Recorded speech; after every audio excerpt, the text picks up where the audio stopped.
Catecismo de la Iglesia Católica.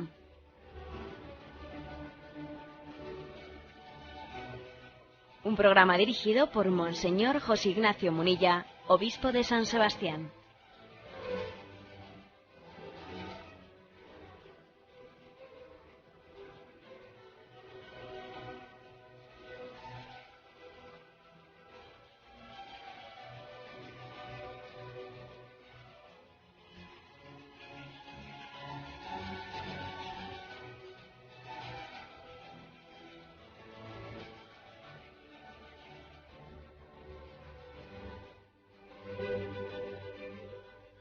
Un cordial saludo a todos los oyentes. Un día más, con la gracia del Señor, proseguimos el comentario del Catecismo de nuestra Madre la Iglesia. Y dentro de la explicación del sacramento de la Eucaristía, en la que nos encontramos, estamos en el apartado que explicita el desarrollo de la celebración eucarística. Y en concreto comenzamos a partir del punto 1350, donde dice la presentación de las ofrendas. Bien, dice así este primer punto. La presentación de las ofrendas, el ofertorio. Entonces se lleva al altar, a veces en procesión, el pan y el vino, que serán ofrecidos por el sacerdote en nombre de Cristo, en el sacrificio eucarístico, en el que se convertirán en su cuerpo y en su sangre. Es la acción misma de Cristo en la última cena, tomando pan y una copa. Solo la Iglesia presenta esta oblación pura al Creador, ofreciéndole con acción de gracias lo que proviene de su creación. La presentación de las ofrendas en el altar hace suyo el gesto de Melquisedec y pone los dones del Creador en las manos de Cristo. Él es quien en su sacrificio lleva a la perfección todos los intentos humanos de ofrecer sacrificios. Bien, algunas afirmaciones, intentando desglosar, desgranar las afirmaciones de este punto 1350. La presentación de las ofrendas, lo que llamamos el ofertorio es un momento básico, es un momento clave que nos introduce ya, concluida la liturgia de la palabra, nos introduce en la liturgia de la Eucaristía. Y la liturgia de la Eucaristía parte también de un hacer partícipe al hombre de eso que va a celebrar. Le quiere también introducir a él en ese misterio que va a ser celebrado. Y entonces lo primero que se hace es hacer unas ofrendas. ¿Qué puede ofrecer el hombre a Dios? ¿Qué puede ofrecer? Difícilmente el hombre puede ofrecer algo a Dios como si Dios careciese de algo que nosotros tenemos que dárselo, ¿no? Sería absurdo, sería una caricatura de Dios pensar que yo le voy a ofrecer a Dios algo, pues como si yo tuviese algo al margen de Dios. Yo no tengo nada al margen de Dios. Todos los dones que yo tengo son dones recibidos. ¿Qué tengo yo que no me haya sido dado gratuitamente? Todo es don, todo es gracia. Un cristiano, cuando cae en cuenta del don de la providencia de Dios, pues entonces se percata de que todo lo que le rodea, todos esos dones, todos esos talentos, todas esas cualidades, pues son precisamente eso, son dones, son dádivas.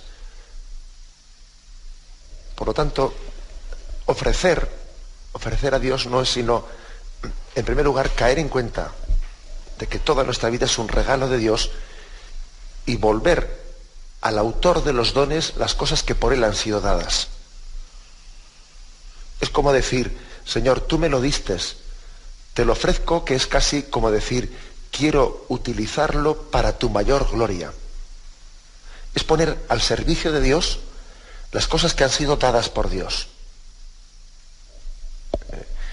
Tenemos que entenderlo así, es decir, la auténtica ofrenda, la verdadera ofrenda, el espíritu de la ofrenda, no consiste en darle a Dios algo que Él no tenía, sino que es devolver a Dios sus dones, ponerlos al servicio de Dios para gloria de Dios, caer en cuenta que todos los dones de Dios de los cuales estamos rodeados, Nos han sido dados pues para que reviertan en mayor gloria de Dios y santificación del hombre.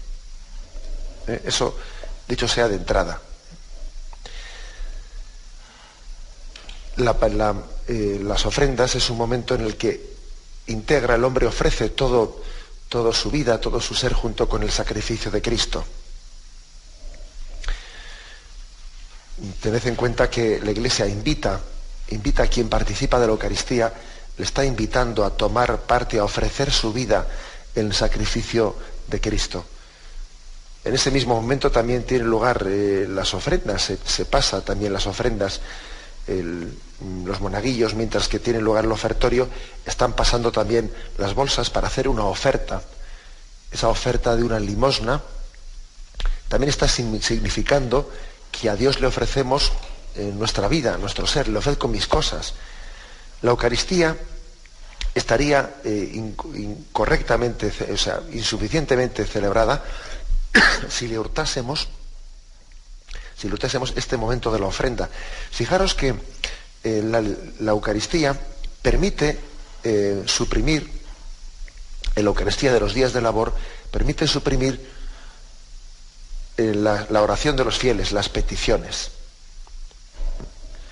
Porque de alguna manera las peticiones ya están incluidas en toda la liturgia eucarística. O sea que en caso de necesidad se permite suprimir las peticiones y pasar directamente a las ofrendas. Pero las ofrendas no pueden ser suprimidas en ninguno de los casos, porque es que se trata de presentar, de poner sobre el altar lo que van a ser los dones en los que Cristo se va a consagrar y va a ser ofrecido a Dios Padre.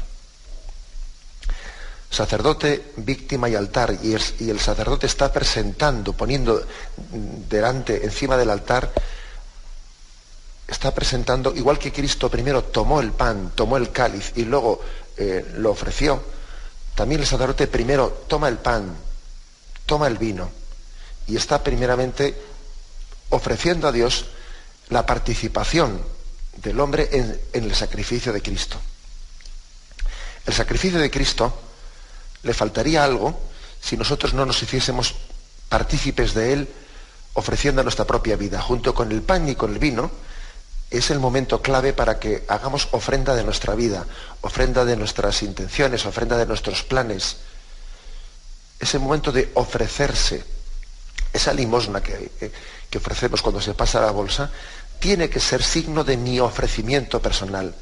No es ofrecer algo en el altar, sino que es ofrecerme yo. Que eso que se ofrece sea un signo de mi ofrecimiento personal. Te ofrezco mi vida, te ofrezco mi semana, te ofrezco mis sufrimientos, mis alegrías. Serviría de muy poco una ofrenda que sea como una pantalla que me justifique de no entregarme yo, de no hacer una ofrenda de mi vida. Serviría de muy poco. Fijaros que hay que distinguir entre el dar como signo del darse y el dar como una excusa que me justifica de no darme. A veces alguien puede dar una limosna que le justifique de no entregarse él personalmente, de no entregar su tiempo, de no entregar su vida. Hay quien da para justificar su conciencia de que no se da, de que no da su vida. Da algo por no darse él. Sin embargo, la verdadera ofrenda es aquella que en eso que da, en eso que ofrece, está significando su entrega personal. Y este es el verdadero ofertorio. A eso se refiere la Iglesia cuando está pidiendo que todos participemos de ese ofertorio. Fijaros que el sacerdote, después de haber recibido el pan y el vino, pronuncia una oración secreta inclinándose sobre el pan y el vino y dice: acepta, Señor, nuestro corazón contrito y nuestro espíritu humilde, que este sea hoy nuestro sacrificio y sea agradable en tu presencia. Es decir, que el sacerdote está pronunciando en secreto una oración en la que dice: que estas ofrendas que estamos haciendo del pan y del vino, o otras cosas más que hayan podido ser ofrecidas en el ofertorio, sean signo de nuestro espíritu humilde, que se presenta como un sacrificio agradable en su presencia. Es decir, eso que he ofrecido es un signo de mi ofrecimiento humilde. De mi ofrecimiento humilde. Esta oración, ¿no?, que se pronuncia en secreto, es bien significativa. Como también comentábamos que en el ofertorio también es muy significativo esa agua, esa gota de agua que se añade al vino y que tiene la significación de la participación de cada uno de nosotros en el sacrificio de Cristo. Dice la oración secreta que se pronuncia: el agua unida al vino sea signo de nuestra participación en la vida divina de quien ha querido compartir nuestra condición humana. Es decir, el ofertorio es, pues, el momento en el que el hombre vuelve hacia Dios los dones que Él nos ofreció a nosotros, cayendo en cuenta de que todo nos lo dio para bien del hombre y gloria de Dios. Las cosas no se nos han dado porque sí, pues sin una finalidad. Las cosas se nos han dado para el bien del hombre, para nuestro bien propio, para nuestra santificación y para gloria de Dios. El ofertorio es un buen momento de caer en cuenta de ello. Cómo utilizo los bienes materiales, todos los bienes que Dios me ha dado, ¿no? Fijaros que San Ignacio de Loyola, especialmente en la primera meditación de principio y fundamento, insiste mucho en que el hombre debe ejercer un señorío sobre todos los bienes creados, saber utilizarlos y saber servirse de ellos en tanto y cuanto nos ayudan para el servicio de Dios, y saber desprenderse de ellos en libertad y sin apego en tanto y cuanto nos están estorbando en el seguimiento de Jesucristo. Bueno, pues esto también se está reflejando, se debe de reflejar en el momento del ofertorio. El hombre recibe de Dios los bienes y los tiene que recibir con señorío. Señorío quiere decir siendo que su voluntad sea dueña de las cosas y no sea esclavizada por ellos. Que el hombre posea los bienes materiales, no que los bienes materiales le posean al hombre. Hay veces que el hombre es poseído por los bienes materiales, más que ser él el que los posea en libertad.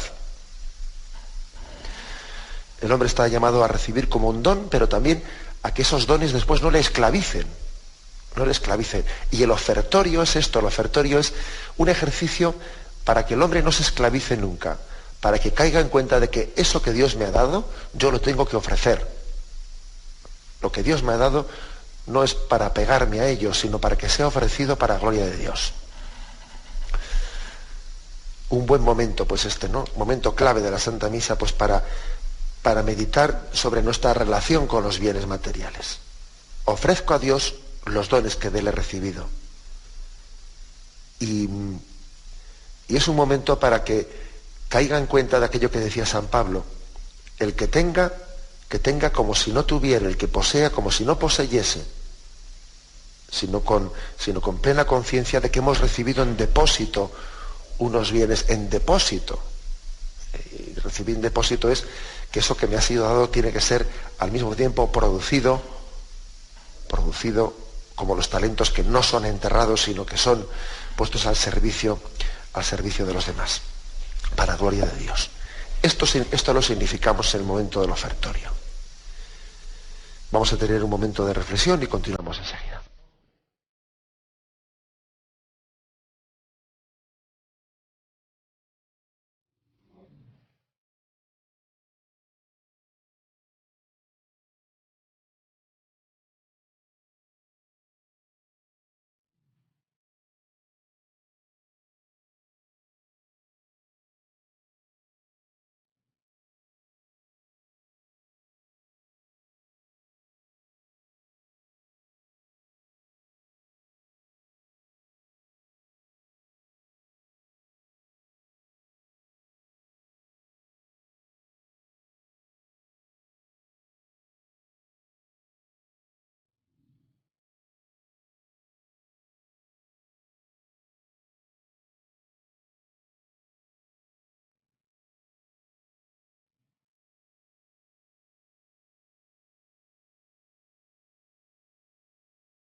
Bien, este punto 1350 del Catecismo nos ofrece un texto, hace una referencia al texto de Malaquías, capítulo 1, versículo 11.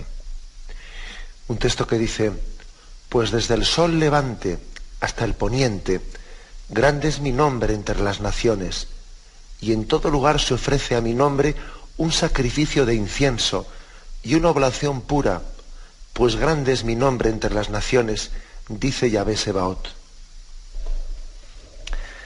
Hay como una profecía, ¿no?, del profeta Malaquías, en las que se habla de un sacrificio que sería ofrecido desde el oriente hasta el poniente, un sacrificio que iba a llenar pues todo el orbe, que iba a ser ofrecido en todo el orbe de la tierra, en todos los tiempos, una profecía de la Eucaristía, que es ofrecida pues en toda la universalidad de la Iglesia Católica. Bueno, en primer lugar, que caigamos en cuenta de que el hombre siempre, ancestralmente, ya en las culturas antiguas, ya en las religiones antiguas, había ofrecido sacrificios a Dios. La espiritualidad de la ofrenda parece que es muy connatural también a una religiosidad natural que quiere buscar a Dios, y en ese deseo, en ese intento de buscarlo, recurre también a ofrecerle a Dios, ¿no?, a ofrecerle dones a Dios. Yahvé purificó largamente esa concepción, esa espiritualidad de la ofrenda. La fue purificando para así prepararle al pueblo de Israel para entender cuál era la verdadera ofrenda de Cristo, para entender esa ofrenda. Primeramente existió el riesgo de que la ofrenda fuese valorada pues por un ritualismo externo. La ofrenda pues estaba muy tipificada de cómo tenía que ser el ritualismo, de cómo se sacrificaba pues un cordero, un ternero. Tenía que ser un macho cabrío sin defecto, sin mancha, que tuviese tanto tiempo, etcétera. Las ofrendas, ese ofrecer sacrificios a Dios, pues pudo en primer lugar caer en un ritualismo de pensar en la materialidad de la ofrenda.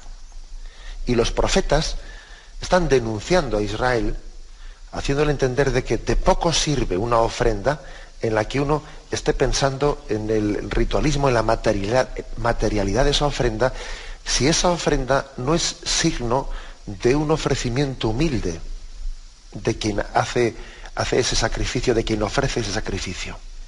Esa fue una de las formas, ¿no?, en las que la religiosidad del Antiguo Testamento fue purificada a través de la llamada de los profetas. Pues vosotros me ofrecéis sacrificios, pero vuestros corazones están lejos de mí. Vuestra ofrenda permanece lejana y vacía por Dios. Vuestros sacrificios no son aceptos a Dios, no son agradables a Dios. Porque vuestra ofrenda, como hemos dicho antes, vuestra ofrenda es un ofrecimiento de algo que de alguna manera me está excusando, pretendiendo justificar mi conciencia de mi falta de entrega, personal. El Señor no necesita de nuestros dones. El Señor, en todo caso, lo que está pidiendo es la entrega personal de cada uno de nosotros, el ofrecimiento de nuestra libre voluntad. Que eso es lo que podemos ofrecer a Dios. Bien, pues esta es una primera línea de purificación que Yahvé, con paciencia a través de los profetas, va haciendo, y está educando al pueblo de Israel para que aprenda a ofrecer, para que aprenda a ofrecerse. Pero aún y todo hay que decir que la ofrenda del hombre, incluso aunque tenga buena intención, aunque el hombre procure ofrecer sus propios sentimientos más sinceros, aunque se presentase ante el altar, no ya con una ofrenda vacía y ritualista, no, sino uniendo a ella, uniendo su deseo, su voluntad más sincera de ofrecerse a Yahvé, aún así el hombre sería impotente. Tal es la grandeza de Dios y tal es la distancia, ¿no?, vamos, la distancia ontológica que separa al hombre de Dios, tal es así que sería pura gracia y pura misericordia que esa ofrenda del hombre, por muy sincera que sea, por muy sincera, pues llegue a Dios y llegue al corazón de Dios. Y esa pura misericordia, ese ser ofrecidos y que nuestra oferta llegue a Dios, se hace en Cristo. Es la ofrenda de Cristo la que hace que cualquier ofrenda nuestra sea presente ante Dios Padre. La ofrenda de Jesucristo es como la patena en la que nuestras ofrendas llegan a Dios. Mi ofrenda, y me estoy hablando no de una falsa ofrenda, sino la ofrenda de un corazón puro, de un corazón sincero, se está ofreciendo en la patena de Cristo a Dios Padre. Por lo tanto, no únicamente se nos está enseñando cómo ofrecernos, sino también por medio de quién ofrecernos. Estamos ofreciéndonos por medio de Jesucristo. Sabemos que si no buscamos su mediación, pues el hombre no tiene libre acceso a Dios Padre si no es por Jesucristo. ¿A dónde voy yo? Yo que me he pensado que el hombre es capaz de llegar al corazón infinito de Dios si él primeramente no hubiese hecho el gesto de descender a nosotros por su misericordia en Jesucristo. Es que me creo yo que el hombre es capaz de llegar a esa infinitud de Dios, al corazón infinitamente grande y grandioso de Dios, si él primeramente no se hubiese bajado, si no hubiese llegado hasta mí en la encarnación de su Hijo Jesucristo, sacerdote. Mis ofrendas pueden llegar a Dios no solamente porque estén bien hechas, con un corazón humilde, porque sean expresión de ofertar y entregar nuestra vida personal a Dios, sino que aparte de que la ofrenda esté bien hecha, como expresión de un corazón humilde y sincero, es muy importante el a través de quién la hago, para que yo busque el conducto para que pueda llegar a Dios. Y ese a través de quién la hago es Jesucristo mismo. Él me ha abierto el camino de cómo hacer ofrenda de mi vida. Yo me ofrezco en el altar, junto con el pan y el vino, ofrezco toda mi vida porque creo que a través de la ofrenda de Cristo, mis ofrendas personales, unidas a las de Jesucristo, tienen en Cristo un camino para llegar al Padre. Acordaros que Jesucristo es camino, verdad y vida. Y es camino. Es el camino por el cual yo puedo llegar al Padre. Es el camino a través del cual hago mi ofrenda. Cuando Cristo dice, Padre, a tus manos encomiendo, yo lo digo con Él. Uno mi oración a la de Jesucristo, me fundo en Él para que mi ofrenda al Padre tenga a Cristo como camino, como conducto de ofrenda en mi vida. Bien, un aspecto importantísimo, como veis, un aspecto importantísimo sin el cual no se entendería por qué cuidamos tanto este aspecto del ofertorio. Añádese a esto también pues el hecho de que en el libro del Génesis, capítulo 14, versículos 17-18, allí se presenta el pasaje en que cuando venía Abraham de la guerra y venía de vencer a diversos reyes, se presenta de una forma misteriosa, se le presenta el sacerdote Melquisedec. Y este sacerdote Melquisedec es, de alguna manera, imagen del sacerdote, del sacerdocio de Jesucristo. Pues bien, vais a ver en este texto, como estamos viendo como una prefiguración de lo que es el ofertorio. A su regreso, después de batir a Kedorlaomer y a los reyes que con él estaban, le salió a Abraham al encuentro el rey de Sodoma en el valle de Sabé. Entonces Melquisedec, rey de Salem, presentó pan y vino, pues era sacerdote del Dios Altísimo, y le bendijo Dios diciendo, bendito sea Abraham del Dios Altísimo, creador de cielos y tierra, y bendito sea el Dios Altísimo que entregó a sus enemigos en tus manos. Y diole a Abraham el diezmo de todo.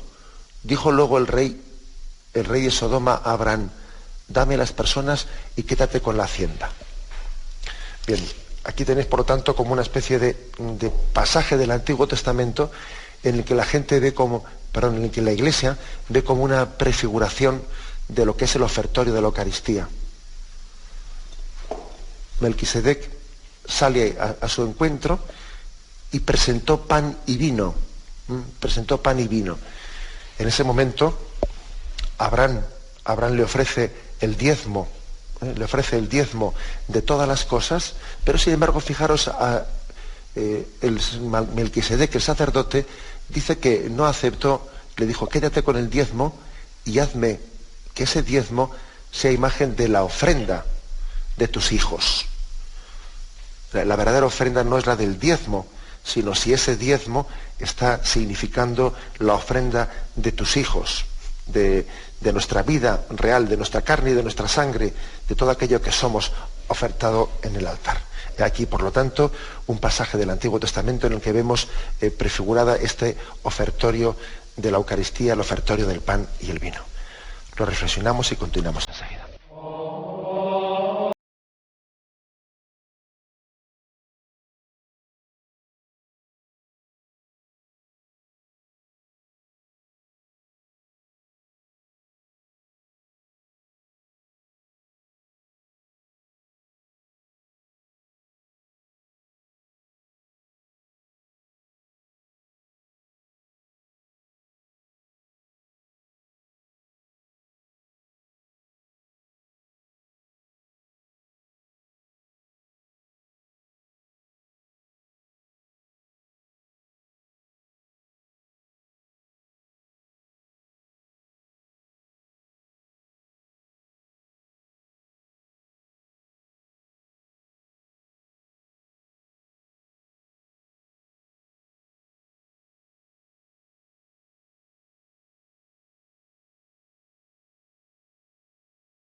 El punto 1351 dice así: desde el principio, junto con el pan y el vino para la Eucaristía, los cristianos presentan sus dones para compartirlos con los que tienen necesidad.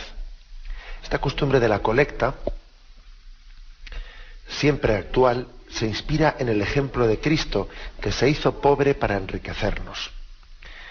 Esta costumbre de la colecta ya hace referencia a un texto de la primera carta de los Corintios, capítulo 16, versículo 1, donde dice: en cuanto a la colecta en favor de los santos, haced también vosotros tal como mandé a las iglesias de Galacia. Cada primer día de la semana, cada uno de vosotros reserve en su casa lo que haya podido ahorrar, de modo que no se hagan las colectas cuando llegue yo, etcétera, etcétera. Es decir, instrucciones para hacer esa colecta semanal, el primer día de la semana, etcétera, etcétera. Y es más, incluso para que caigamos en cuenta de que la colecta no es algo baladí, incluso está pidiendo que se prepare, que esté preparada esa colecta, para que llegado ese momento sea ofrecida algo que durante la semana ha sido preparado. Como cuando a nosotros nos entregan pues un sobre del Domum, y nos recuerdan que el siguiente domingo pues va a ser el Domum, y entonces uno parece que con eso tiene que preparar, ¿no? Preparar su ofrenda durante la semana. Bueno, pues eso mismo está aquí diciendo San Pablo en la primera carta a los Corintios, capítulo 16, versículo 1. Tal es así que tiene que ser tomada en serio esa ofrenda, que Pablo pide que sea preparada y que no se haga de una manera improvisada. Así como voy a ver si tengo algo por aquí, como a veces hacemos, ¿no? Voy a ver si tengo algo por aquí para quitármelo de encima. Pues no, pues eso no es serio, y eso no es caer en cuenta de que nuestra ofrenda, pues tiene que ser signo de la ofrenda de nuestra vida. Y eso también tiene que traducirse, sin duda alguna, en la seriedad del óbolo, de nuestra participación, en todas aquellas causas que sean, pues bien sean del sostenimiento de la Iglesia, bien sean de las obras en favor de los pobres, de los necesitados, del sostenimiento de las misiones, etc. No vamos a decir que el dinero sea el patrón para medir pues cuantitativamente, ¿no? Como si cuantitativamente se pudiesen medir los dones. Absoluto. Basta recordar ese pasaje del óbolo de la viuda del Evangelio. Pero es verdad que mucho nos reímos, ¿no? A veces, o mucho ridiculizamos, pues a veces la historia de la Iglesia, pero ¿quién de nosotros hoy en día sería capaz de hablar de los diezmos o de ofrecer los diezmos como en un tiempo se ofrecían? A ver a quién le tocan el bolsillo y se le hablan de lo que son los diezmos sin que eso les cueza, Porque es verdad que hay un tipo también de católicos que son muy devotos, sí, que son muy amantes de sus devociones y tienen un verdadero cariño, ¿no?, al Señor, y quieren seguirle, pero que no les toquen el bolsillo. ¿Me explico? O sea, que no les toquen el bolsillo, porque como les toquen el bolsillo, ahí has pinchado en hueso. Has pinchado en hueso y entonces ya suscita ya una especie de rechazo visceral. Eso también existe, por desgracia. Eso también existe. Y si existe eso, pues no nos engañemos, pues quiere decir que hay un apego y una falta de desprendimiento en nosotros. Si nuestra ofrenda no es generosa, es signo de que nuestro corazón no es libre. No es libre. Si nuestra ofrenda no es generosa, pues conforme o proporcionalmente a nuestras circunstancias, a nuestra situación, etcétera, etcétera, ¿no? Pues quiere decir que el amor de Cristo todavía no nos ha conquistado plenamente, todavía no hemos sido cristificados en todas las facetas de nuestra vida. La cristificación es una tarea ardua, porque somos como, si me permitís el ejemplo, como una cebolla que tiene muchas capas. Y cada una de esas capas, pues sí, tiene contacto una capa con la siguiente, pero tarda a veces en empapar una capa a la siguiente. Y así también nos pasa a nosotros en la tarea de la santificación. Porque uno puede ocurrir que tenga unos criterios, una razón que esté cristificada, pero más abajo tiene pues una voluntad que no está tan cristificada. O sí, o igual la voluntad sí está cristificada, pero más abajo los sentimientos, los afectos, esos ya no están tan cristificados. Y abajo tiene otra faceta, otra capa de su vida que igual todavía no está cristificada. Es decir, no basta con decir creo en Cristo. Es que todas las capas, todas las facetas de nuestra vida, de nuestra personalidad, tienen que ser empapadas por Él. Entonces puede ocurrir perfectamente que haya una persona pues que sea muy entregada a Cristo, muy cristificada, conforme a Jesucristo, en muchas facetas de su vida, pero en lo tocante, cuando llegamos de repente, ¿no?, cuando llegamos a la capa esa de la cartera, ahí ya hemos pinchado hueso. Y lo que quiere decir, bueno, pues lo que quiere decir que, pues nada, que hay que tener todavía más paciencia, más oración y más penitencia, pues para que Cristo llene toda nuestra vida. Y también hasta esa faceta material de la vida. Hasta esa faceta material. Porque sí, porque no se trata de... Algunos le ponen a la Iglesia la fama de que siempre está pidiendo dinero. Pues muy bien usted. Algún día cuando estemos en Dios nos daremos cuenta de que lo principal no es la materialidad del dinero, sino lo principal ha sido que en esa ofrenda, en esa campaña de misiones, en esa campaña del retejo de la parroquia, en esa campaña de lo que fuere, lo principal era que tú tuviste una ocasión, y lo veremos en Dios eso, que tuvimos una ocasión para cristificar toda nuestra vida, hasta lo material de nuestra vida, para entender que el afecto tiene que ser puesto en Dios, y no en los bienes materiales. Y los bienes materiales son un instrumento nada más, un instrumento de Dios puesto al servicio de su mayor gloria. Y algún día veremos eso, ¿no? Aquí a veces nuestra carnalidad nos impide ver ese aspecto y nos quedamos únicamente con un juicio absolutamente superficial de las cosas. Esto siempre pidiendo y no sé qué, no sé cuántos, ¿no? Sí, claro, tú juzgas con ojos carnales, pero algún día comprenderás que detrás de esas continuas campañas de la Iglesia en favor de tantas causas hermosas y buenas, ¿no? Pues tú estabas tú siendo regalado por Dios. Dios te estaba regalando a ti el poder ejercitarte en un corazón desprendido. No eras tanto tú el que hacías un favor a la Iglesia o tú el que hacías un favor a Dios.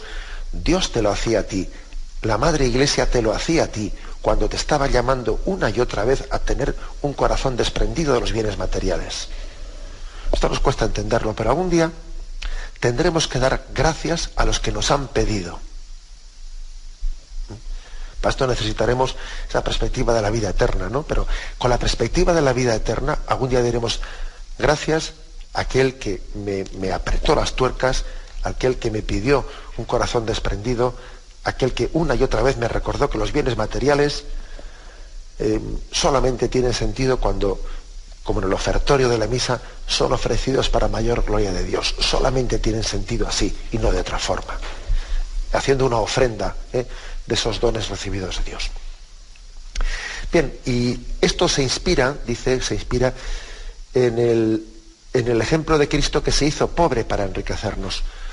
2 Corintios, capítulo 8, versículo 9. Pues conocéis la generosidad de nuestro Señor Jesús, el cual, siendo rico, por nosotros se hizo pobre, a fin de que os enriquecierais con su pobreza.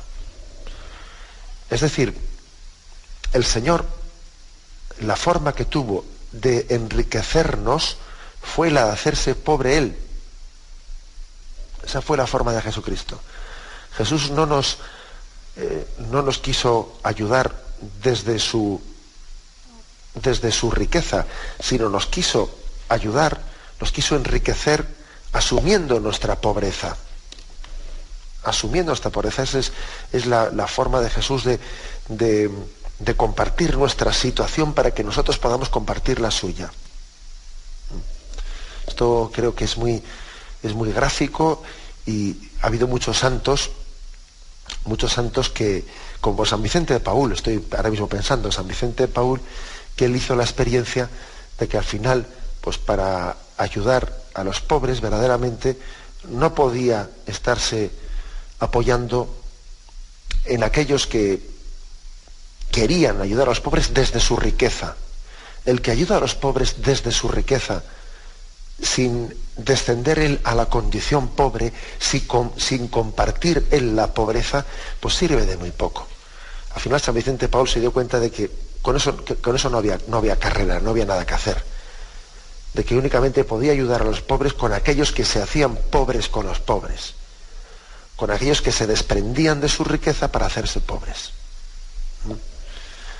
Volvemos a lo que hemos dicho antes, que no se trata de dar como justificación de que yo no me he dado, sino de darnos en esa ofrenda, que esa ofrenda sea expresión de mi tiempo, de mi dedicación, etcétera, etcétera. Hay un texto aquí de San Justino que nos ofrece este punto del catecismo.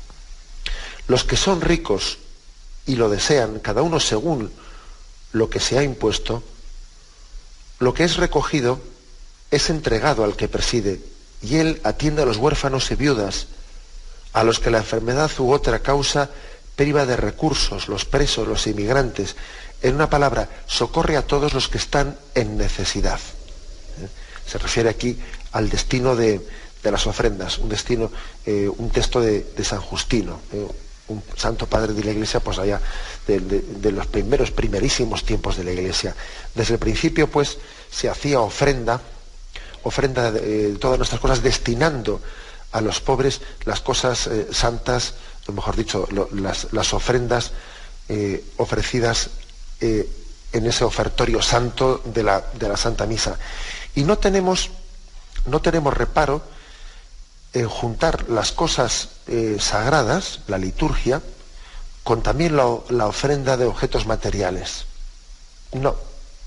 No tenemos ese reparo de juntar una cosa con la otra, porque precisamente el sacrificio de Cristo quiere ser un sacrificio no ritual, cultual, en el mal sentido de la palabra, no, sino quiere ser un sacrificio y una ofrenda de la vida real.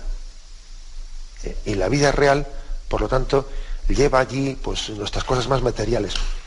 Yo recuerdo que siendo pequeño, no sé yo qué años tendría, pero había momentos en mi infancia en los que cuando veía que se pasaban las bolsas en la misa, me parecía como que aquello era un acto, ¿cómo decir yo?, como mezclar lo profano con lo divino, mezclar lo profano con lo religioso, como diciendo, ay, no podían pasar la bolsa en otro momento, que parece que estamos aquí juntando las cosas sagradas, nos estamos distrayendo de las cosas de Dios con cosas profanas y mundanas, con el vil dinero.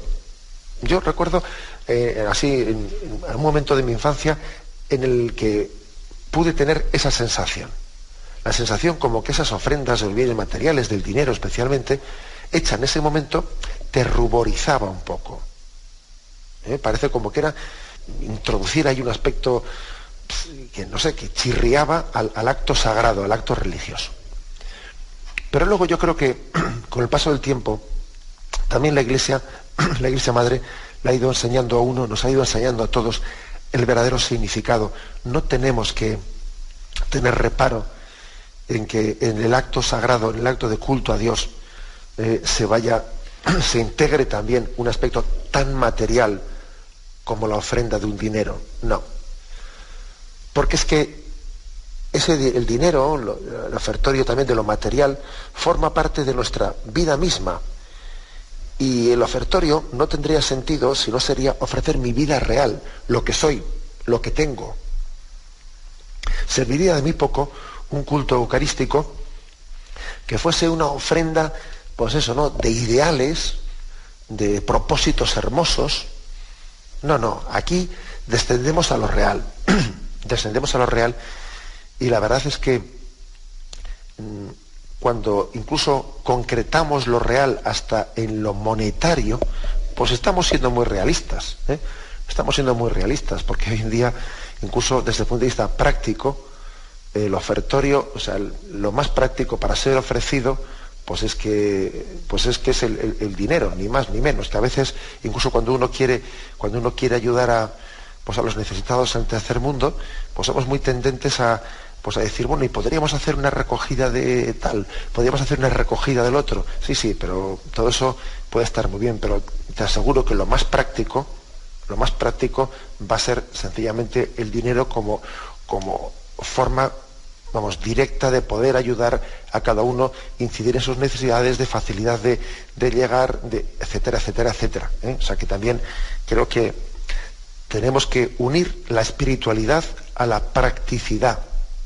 Las dos cosas son perfectamente compatibles.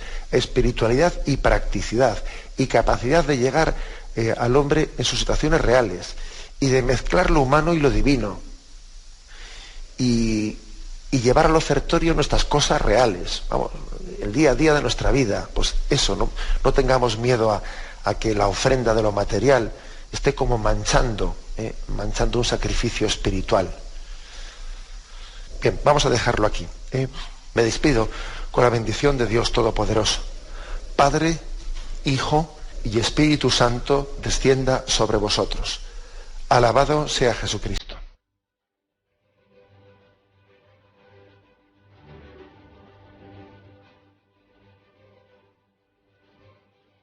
Finaliza el Catecismo de la Iglesia Católica, un programa dirigido por Monseñor José Ignacio Munilla, obispo de San Sebastián.